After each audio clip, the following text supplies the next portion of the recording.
The XFL Gambling Podcast Week 5 reaction show on the Sports Gambling Podcast Networks presented by WynnBET. WynnBET's now live in Arizona, Colorado, Indiana, Louisiana, Massachusetts, Michigan, New Jersey, New York, Tennessee, and Virginia. From boosted same-game parlays to live in-game odds, WynnBET is what you need to win. Bet $100, get $100 at wynnbet.com or download the WynnBET app and start winning today. State restrictions apply. We're also brought to you by the Sports Gambling Podcast. Yes, their Final Four watch party, April 1st at 7:30 p.m. SGP will be live at the Ice House in Los Angeles. So come on, hang out with the crew. All the info is available at sportsgamblingpodcast.com/icehouse. Hey, it's Scooby right here, a.k.a. Shark Dog, listening to SGP and let it ride. Is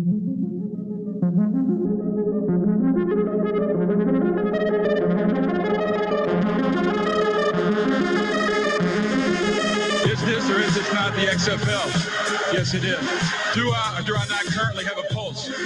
Yes, I do. Let's play football. This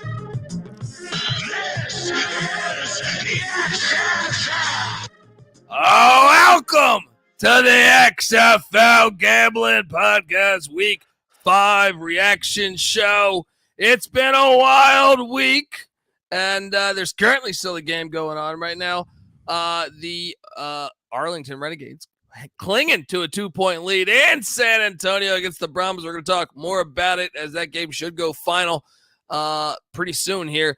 But if you're wondering who the hell you're listening to, well, my name is Colby Swinging Database Dan, a.k.a. Pick Dundee. That's not a pick. This is a pick. He was raised in the land down under, where a man thinks on his feet, speaks with his fists, and lives by his wits. When Dundee happened, he was a superstar. And you're nothing but a chameleon, lemon-headed, coward, terrorist pussy. And I'm after you, buddy. You're going to pay for it. Good night. Currently 3-0 ATS on my XFL place. Waiting for this fourth game. And I've been waiting to talk to you guys. I am joined by my co-host. Give it up for, I just was hanging out with this guy in Las Vegas, Nevada, host of the Bottom Line Bombs podcast. They call him the man in the box. We were watching Battle Hawk. We were demanding, Sea Dragon football at the casinos in Vegas. Give it up for CJ Sullivan. How you doing, man? I'm great. All right, just making sure you weren't hitting the DJ boards. Great. I'm so excited for this game. Not this game. This show itself.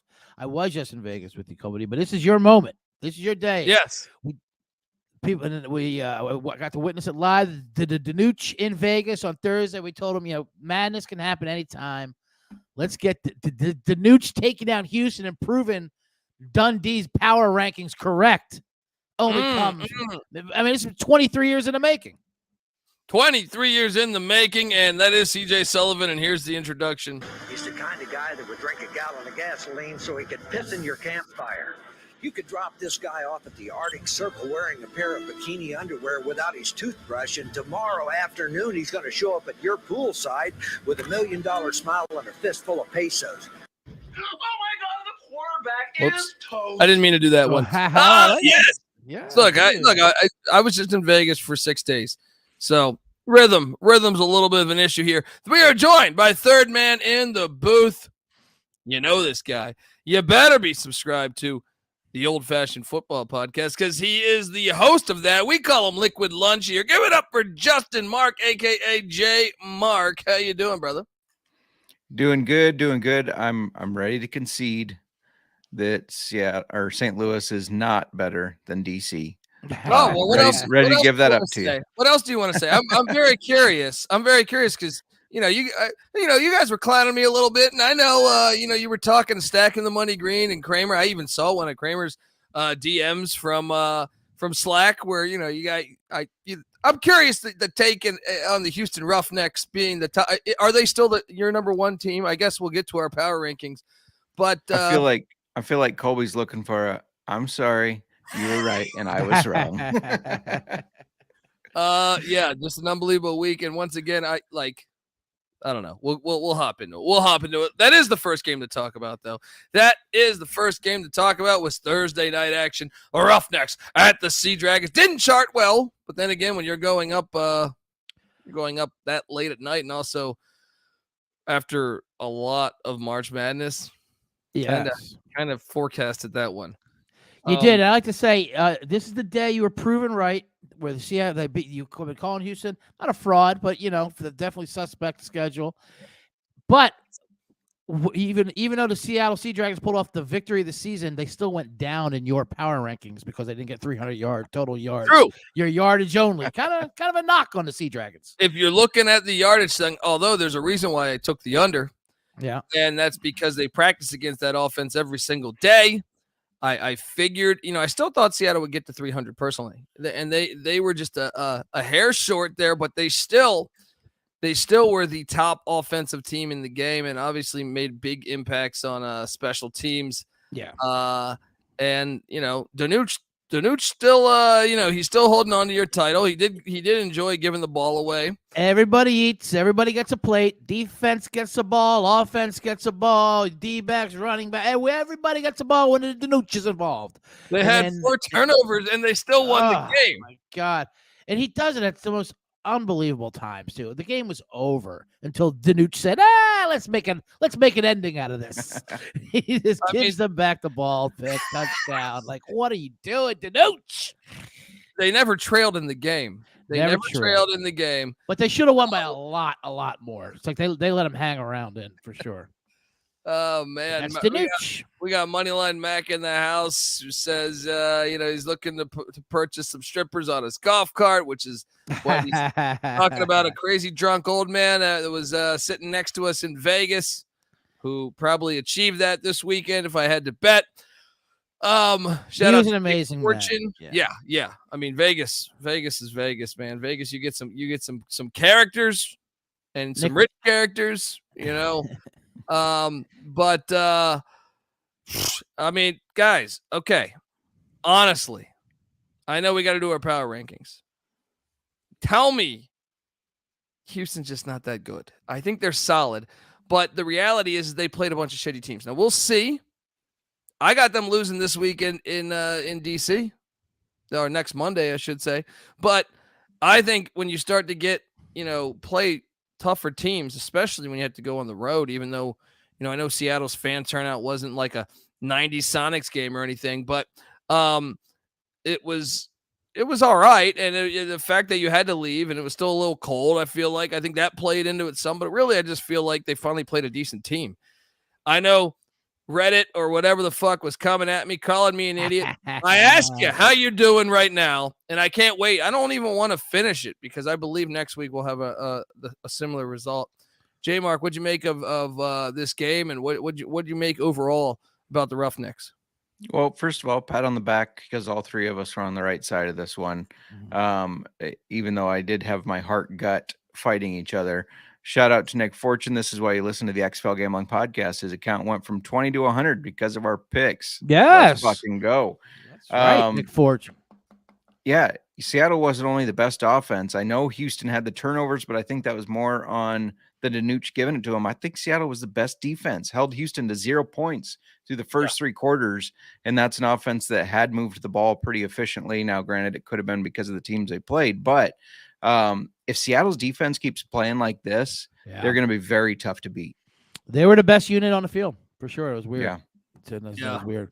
It was the June Jones revenge game. I'm not going to kill Houston too much for it, as much as Kobe would love to. And Kobe's right. This is his moment to shine with it. But it was a Thursday night game in Seattle at night. June Jones revenge. The whole coordinators knowing each other. I mean, it was a terrible showing by them. But maybe even a look ahead to DC. Who knows? The game of the gut. But well, the good news is they get 15 days off. I feel like, or 13 days off. So I can't do math besides the money in my account. But not 13 days off. It's like what, 9? 9. Keeps getting smaller. 9 days off, right? But it was weird to see them do nothing. I mean, yeah. I mean, I kind of thought the game would go exactly that way. I mean, I shouldn't say I thought it would be a shutout, but I thought, hey, these teams practice against each other. That's why we played the under here. I think we were all on board with the under, weren't we? We were all on board with the under and all on board with Seattle with that one. Actually, I was on the over. I thought this was going to be a fireworks game, and we got close at the end there. I thought they were going to end up squeezing that over in there, but yeah, it's always in play. That's for sure. Yeah, I was on the over. I thought that we were going to have more scoring. I thought Houston would be able to keep up a little bit better through the first 3 quarters. Basically, that's the beauty of an over with Danucci. It doesn't mean it could be a defensive, stalemate. Danucci says, you know what? Let's everybody eat with this one. Let's all get some points. But I figured, they run the same exact, pretty much the same exact offense, So I just felt like that would be the case there. Shout out to June Jones as finally they're starting to come up on the winning side of these after a rough start. But I will say underrated 2 weeks in a row now. Seattle's offense has not really been doing that great for them. So that's originally why you have them so high in your rankings, because of the ceiling close of June Jones's offense and what they were doing early in the season, and this is back-to-back great wins. Yeah, but not good with the offensive yards or anything with it. True. They were shut out in the second half till the end, pretty much, that last touchdown. Yeah, I mean, but they still outgained the other team. But I get the point. And I do find it fitting that the OG Roughnecks coach who went undefeated there was the guy to give the Roughnecks their first loss. Yeah, full circle. Everything else comes justice. Full circle. So let's sign Colby up to the Reddit threads and the Facebook groups. Let's get him out there. Let's unleash him this week and you slay some trolls. Yeah, that's right. I'm curious how you guys are doing, and I'm curious in this next game because I believe a lot of the comments were actually because I thought the St. Louis Battlehawks weren't that good. Well, the DC Defenders flushed the toilet. This game went pretty much. Well, I got to be honest. I thought Tamu would throw for more, but yeah, this game went the way I expected. I thought they dominate the line of scrimmage, and then the reality is, Greg Williams and the DC Defender defense is fantastic. They limited the now the Battlehawks, I feel like late in the game got some garbage yards, but overall this team came out, the defenders, I thought punched them in the fucking mouth. I thought the way they were blitzing the ball, hitting the quarterback, getting after it, and then Abram Smith. And I know I want to shout out you, CJ, because that was your DFS play. Yep. Wow. He's got to be the XFL's all-time leading rusher in game. Yeah, I mean, he leads the league in rushing, yards, touchdowns, everything now. He had over 200 yards, 3 touchdowns. He was just a beast. They couldn't stop him, and they couldn't stop the D-line. That was definitely a statement game for DC. It was a bloodbath. There was more of a massacre than that first game, that's for sure. They beat the brakes off. I mean, that was in St. Louis with the crowd. That was basically all they had going for, and yeah, DC just shut them right up. Ran the ball and told them they're about to run it. And told them they're going to run it. But me and J-Mark were talking a little bit pre-episode, and I said, I know I have the future. I have a future on Seattle and DC were the first ones I bought. I even bought a late one right before the season started on Arlington. That's cooked. Although I don't know. I guess they might win this game here. Rob, Greg Williams was the head coach of the Buffalo Bills, buddy, back in the day. Shout out to Rob Donaldson though. Greg Williams is in my opinion, he's the sharpest defensive mind we have in the XFL. And those schemes were coming at them. AJ McCarron, I thought looked like a deer in the headlights a lot of the game. And obviously the fact that the way they can run the ball, and this is what I was trying to say a second ago. Me and J-Mark were talking pre-episode, and I said, dude, I think especially in these alt leagues, the team, we saw it, I thought a pretty solid job in the USFL. I thought the 2 offensive lines that were the best. Now, the Generals didn't end up there, but I thought the Generals and Stallions had by far the best 2 offensive lines. And that went pretty far. Stallions won it. Generals got upset in the game prior to the championship. So it kind of makes me think DC is going to maybe win this championship with the way they play defense and the way that offensive line is, I think, far better than every offensive line I've seen in this league. And that's another thing. It's like looking at the stats. Obviously we still have this game, so I don't have all the numbers, but this league doesn't run the ball. It continues. I thought 5 weeks in, maybe the numbers would be better. No, with the exception of this DC Defenders game, which they basically were the team to really run the ball. It wasn't Seattle dominating on the ground by any means. The league can't run, and they don't commit to it or they can't run it, depending on the team, with the exception of the DC Defenders, which I think gives them a gigantic advantage as far as the way the clock's going, how you can dictate the pace of the game. Mhm. I think that makes them the best team in the league.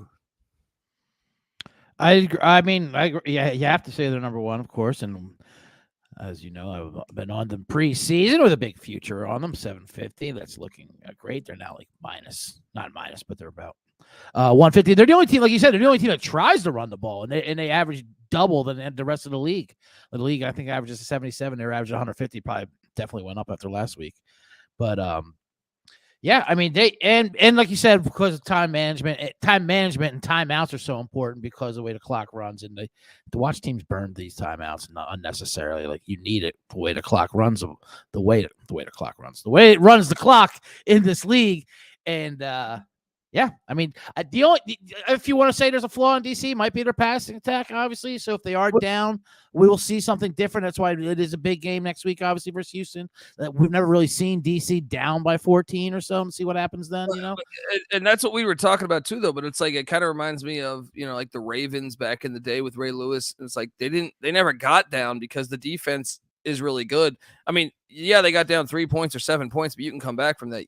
I do think that will be the key to beating them, is getting them down by double digits and seeing if they can come back from that. But man, they averaged a little over 7 yards a carry.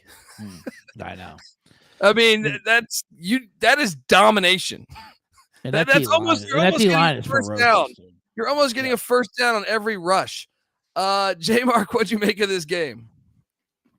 Well, I will tell you that it makes me not so confident in my Battlehawks future, because I think DC obviously has their ticket punched to the playoffs unless something drastic happens. I mean, I think that you can lock them up.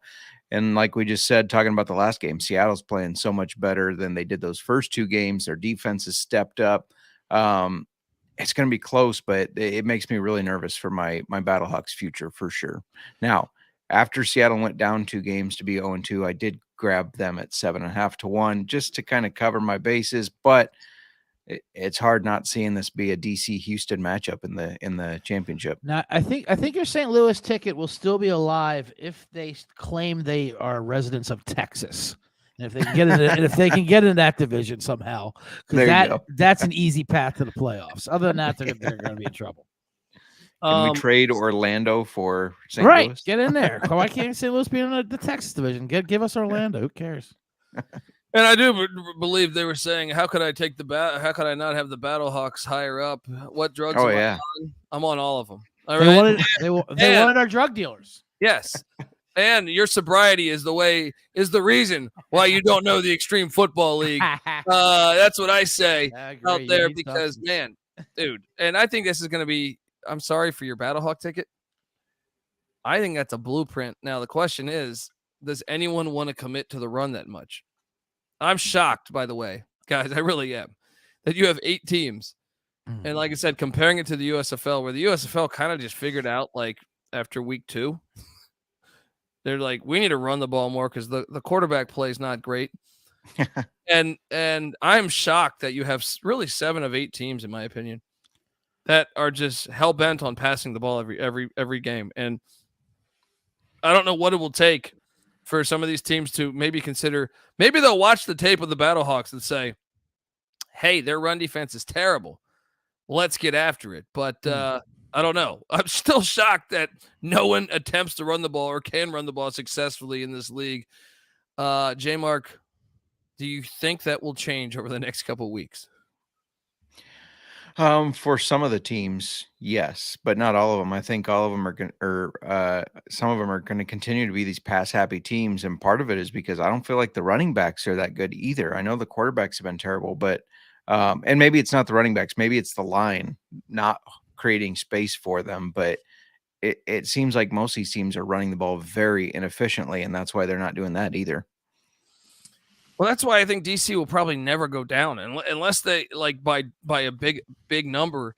And, I mean, I'm not going to say never because, you might fumble the ball or your turnovers could have punt return, kick return, something like that. But this is the one thing that's like, I feel like in alt football leagues, the team that normally can establish the line of scrimmage, and really in any football, but like you look at see the Chiefs win the Super Bowl, they weren't like a dominant run team, but they have an extremely rare gift of a quarterback. You know what I mean? Like, so Right. I Yeah, think it is odd for a league where the quarterbacks are not good to lean heavily on them for their passing. I find it fascinating. I keep waiting for that tide to turn. You know what I mean? I'm like, okay, they're gonna realize that Jack Cohn sucks, and they just must The establish seldomly used play to your weaknesses. No, they're like, no, let's drop back 30 times. It's amazing that DC has won 3 of these games with less than 100 passing yards in them. Yeah, because they just don't need to. But that goes to show you why they are such a good team, I think. Well, and you guys are gonna hate this, I'm sure. Maybe not you guys, but the listener. Because I know everyone laughs at me when I say you should run the triple option. If you really wanted to win games,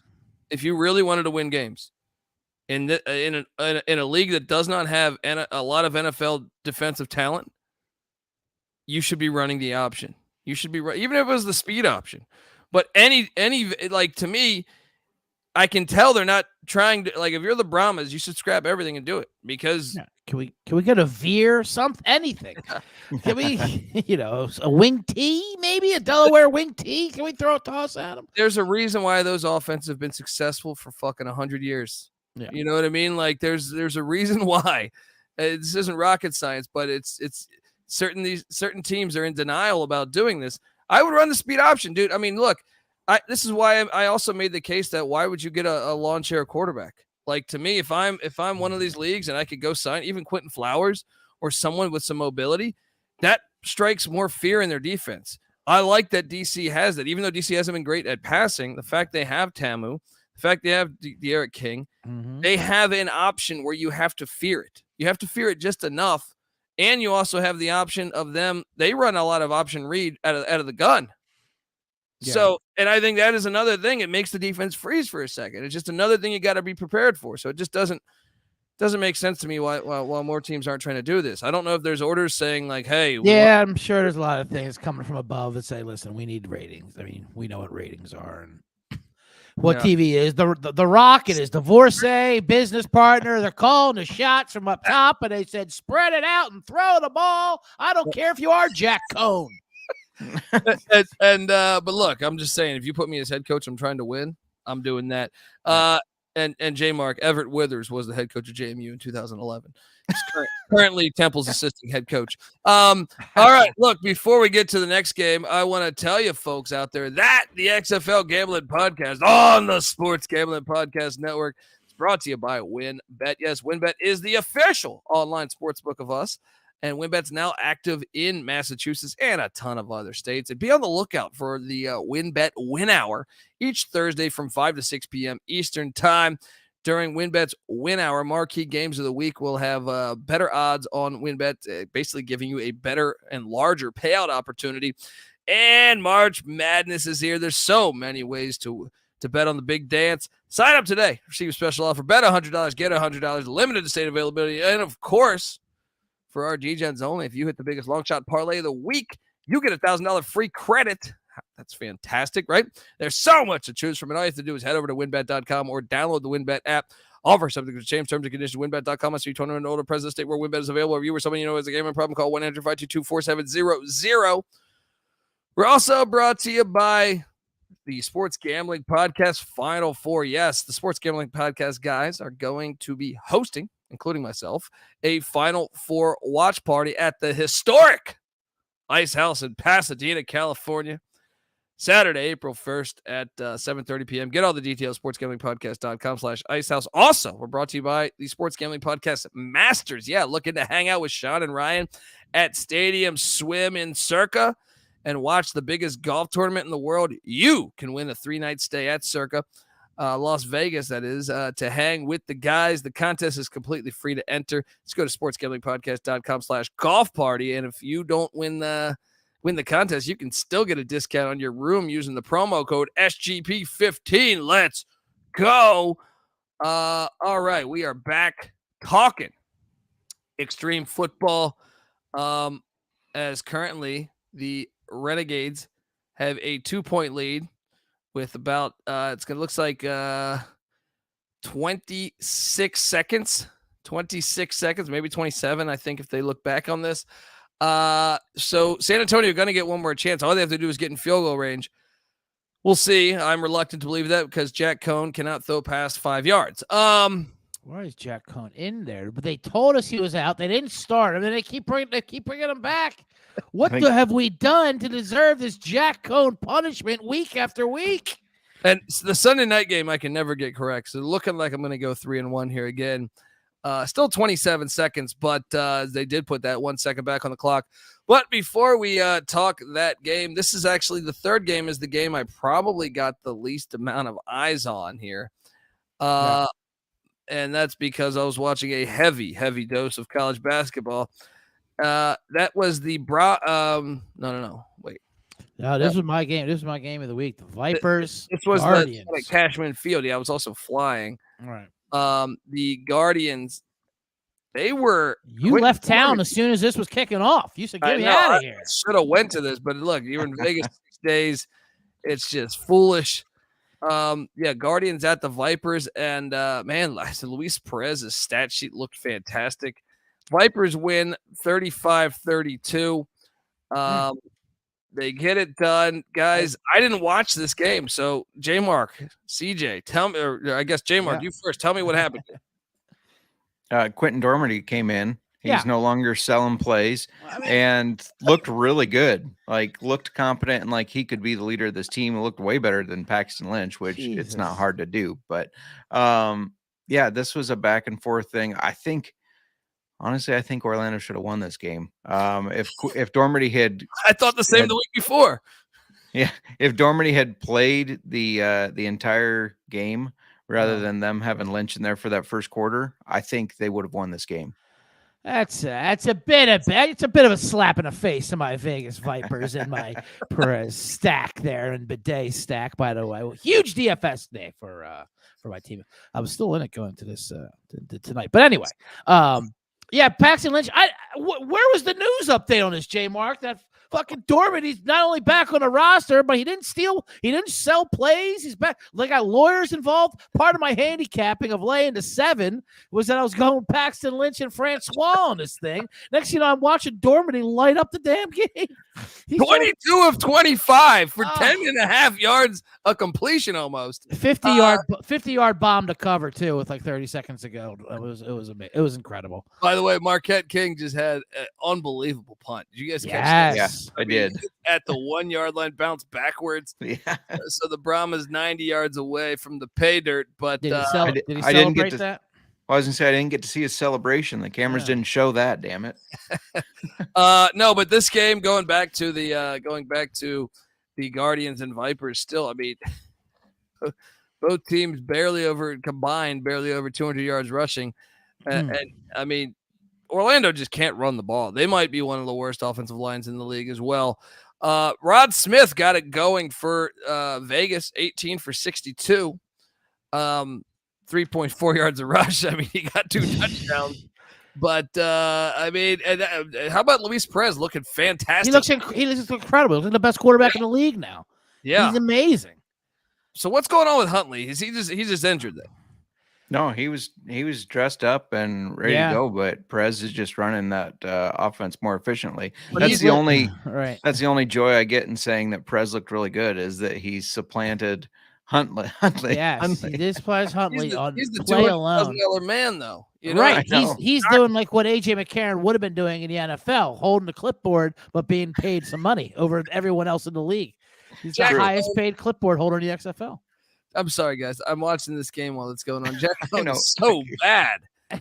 So this is what I mean. Go get an athlete. They're out there. Who's he throwing that one to? I have no idea, but that's what I'm saying. You can find maybe the quarterback that's not the most accurate that can run, that can do that same pass that Jack Cohn just did. Unbelievable there. As it looks like. Is that a final then?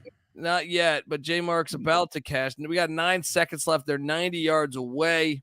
It's I'll why give I you a went. little That's why I play-by-play. went with the Arlington defense on the DFS. Jack Cohn is the only. They were the cheapest ones. But I'm like, And intercepted. There we go. yes, there we Finish the go. game Bring that in.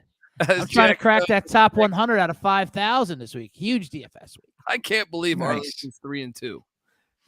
That is unbelievable to me. Yeah, Arlington is terrible. There needs to be more teams in this league. I thought, like I said, I was watching a little bit, and I love Stoops, and he's just so great because he acts like he's not even coaching this team. He's just watching it like us on TV. He's watching the games on TV. Like Cone came over, he's like, "Hey, he hit," I mean, not Cone.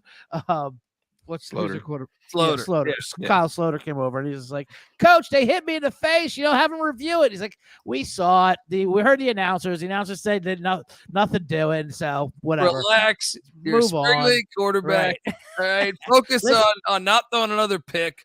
Right? Yeah, listen, I'm gonna let you in on a secret, Kyle. Nobody likes you, okay? So they're not gonna throw a flag for you. We don't like you. We have to have you out there. So yeah, they're not gonna overturn a 15-yard penalty for you. So Orlando, Who do you think going you're, back- Luis Perez or something?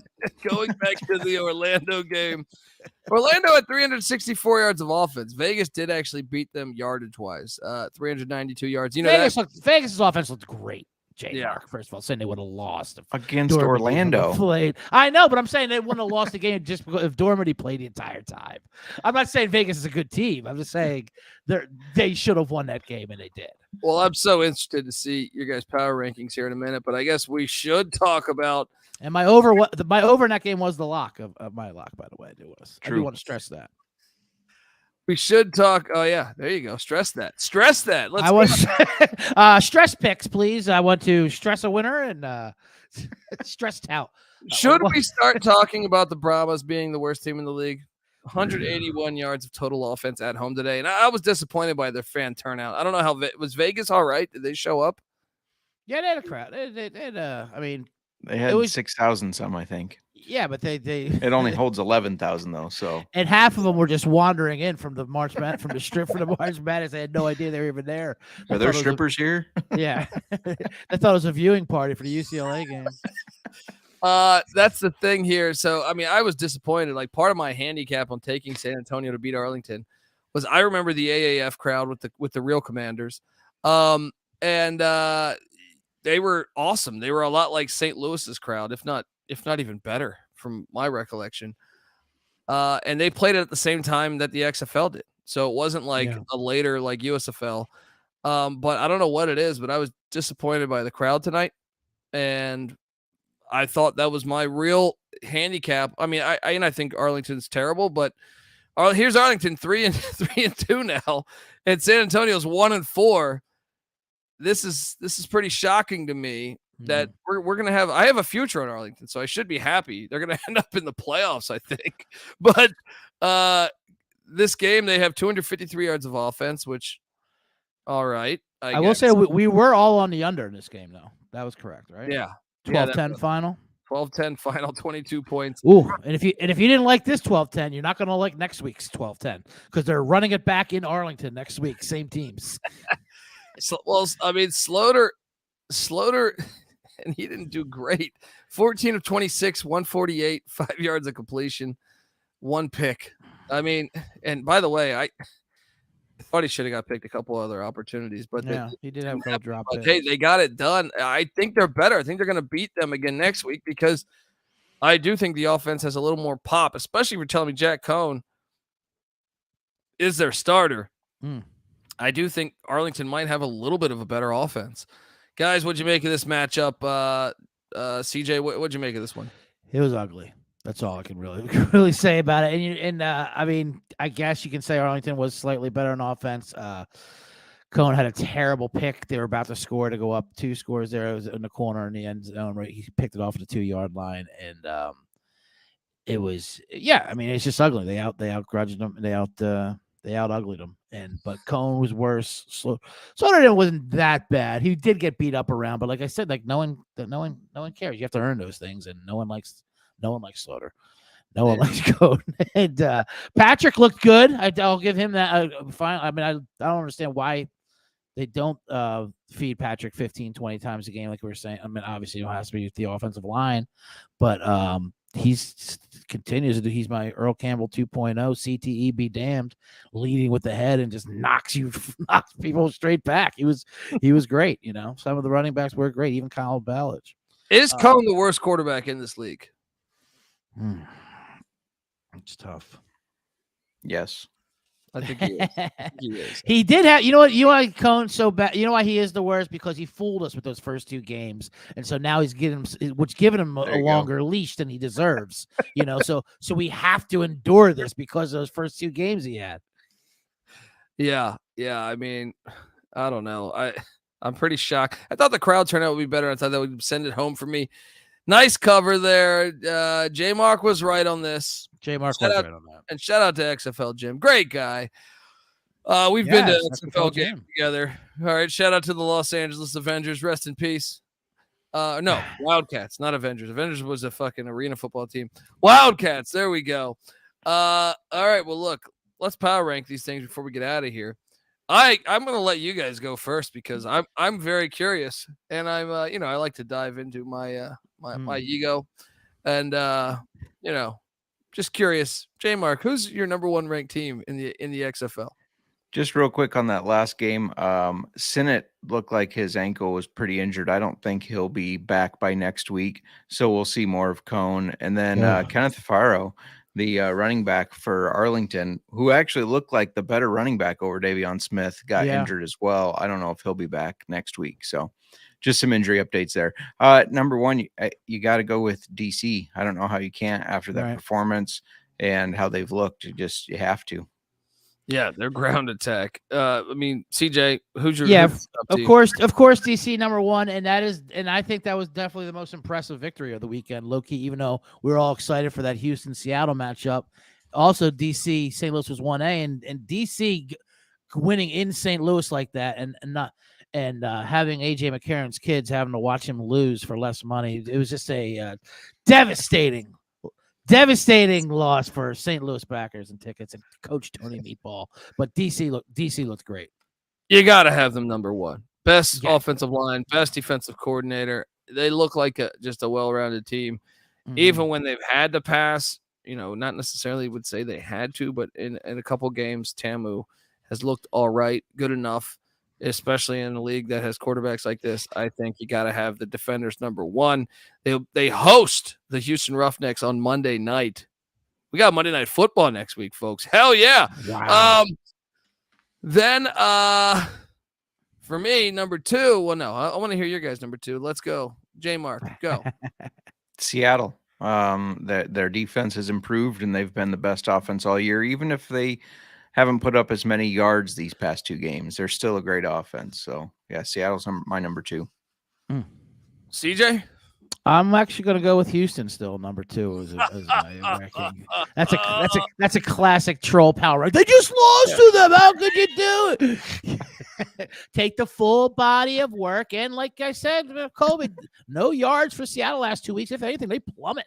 They might plummet down to 7th or 8th. I'm just joking about that about Seattle. But like I said, I'll give Houston short week in Seattle versus June Jones tonight. We're gonna see proof.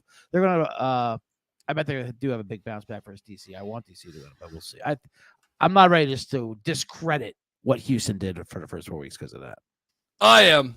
All right. And look, I don't think they're that good of a team. They got the worst teams down there in the South.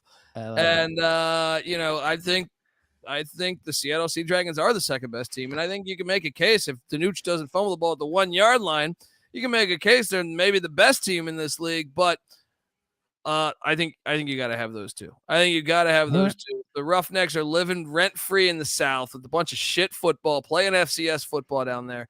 In the FBS up in the North, they finally took a team from the North. They got the tar beaten out of them. All right, let's go. Can't wait for that Monday night matchup. That's my number 2. Before we get to our number 3, though, I want to tell you that the XFL Gambling Podcast is brought to you by Underdog Fantasy. As Underdog Fantasy is heating up for March Madness, and College Pick'em is a great way to get on all the action, especially if your bracket is busted after day 1, which mine was. Plus, Underdog Fantasy has your favorite college basketball player props. Head over to UnderdogFantasy.com. Use that promo code SGPN for a 100% deposit bonus up to $100. That's UnderdogFantasy.com, promo code SGPN. And by the way, Underdog Fantasy does have the XFL too, so get on over there. Nice. Okay, well, let's get to number 3. CJ, I'm sorry, no. All J right. Mark. Sure. J Mark leads the way here. Number 3. What are you doing here, J Mark? I'll get shit for this, but I'm sticking with my my heart here. St. Louis, putting them at 3. I still think they're a really good football team. I just think DC is showing that they're the elite team. So I got St. Louis at 3. Wow. All right. Well, I do like how you're just saying, hey, you're worried they can't make the playoffs. They can't be the top 2 in a 4-team division, but yet you have them the 3rd in the entire league. Well, I love that's it. how good the North is. No, that's exactly the kind of logic we want in these power rankings, and that's how we get Reddit fired up. There you go.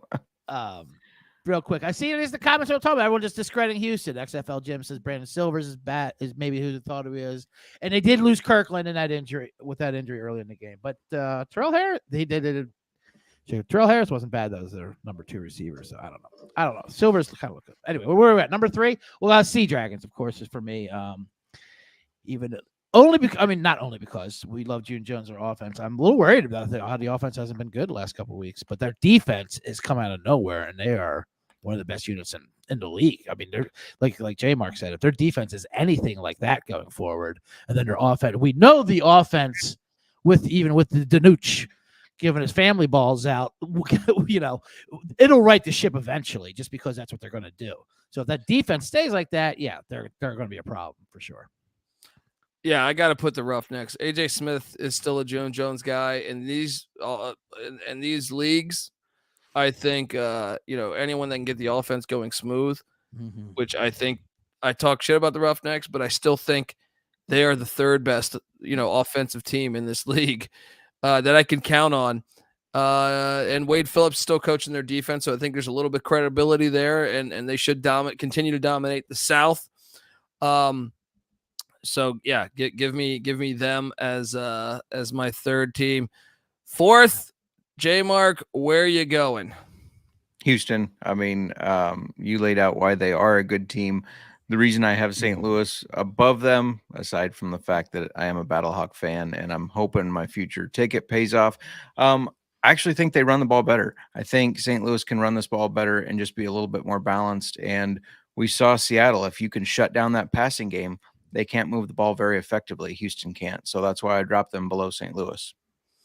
Wow. Interesting.